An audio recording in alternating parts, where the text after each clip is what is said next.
Hello everyone, welcome back to my weekly HR update. I've had a few weeks off because I've been away, but I hope you're all well. Let's get into it with an update to the Employment Rights Bill. So the bill currently is at committee stage in the House of Lords. It was debated on the 29th of April 2025, just gone. We've got more dates scheduled for the debates. We've got the 8th of May, the 13th of May, the 19th of May and the 21st of May. At the moment, the Employment Rights Bill is not going down too well. Labour have issued more amendments to the bill, if you can believe it. If you're familiar with the parliamentary process that a bill typically goes through, there are not normally amendments added at such a late stage. The members of the House of Lords are having to grapple with the new amendments, cross-reference what has already been said. It's an absolute mess. So they're not happy. You can follow along on the debate days, either through parliamentary TV or by reading the Lord Hansard script, which is published 3 hours after the debate. To say the bill is not becoming just a little bit of a mockery would not give the situation as much justice as it deserves.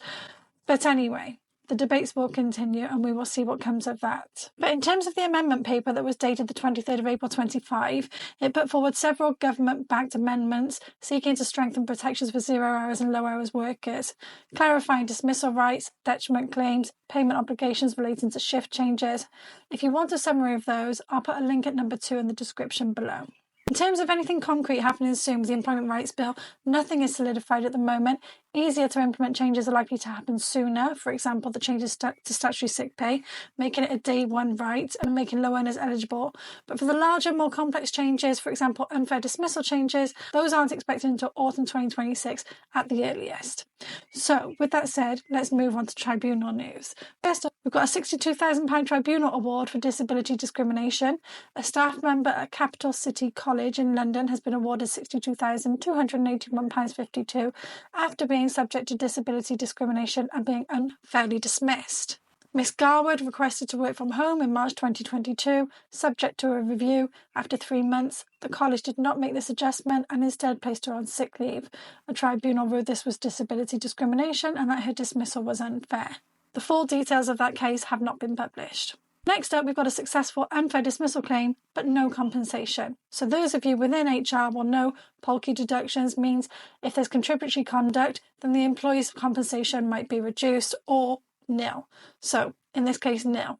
But the case is very interesting. So imagine this, you're a senior hotel manager, you're spotted dancing around the office with a junior female colleague surrounded by bottles. You finish your shift and you go to a pub, return to the hotel to use one of the hotel rooms without permission to get drunk, play loud music and have sex with a colleague. Well, this has actually happened. So it was stated that around about 11:30 p.m, a witness to the incident said that they could hear loud music like that of a disco club with the volume on maximum. They went to go and speak to the manager, but the doors were locked, and then they could see the woman dancing with the lights off and bottles around. Then, around 3:40 a.m, a guest complains about the loud music, and a staff member goes into the room, and apparently the two of them were in the shower. Another staff member goes in later to find them having sex. The manager, following this after the investigation, said he did not remember what happened, just that he woke up in his underwear. So the company dismissed him. The manager then took the company to tribunal, actually won his unfair dismissal claim because the process had been procedurally wrong, but received no compensation because the tribunal said the company was right to sack him. And finally, can you be sacked for slapping somebody on the bum, even if the person's bum that you slapped didn't mind and actually gave you permission? But more importantly, can it be fair? Yes, it can.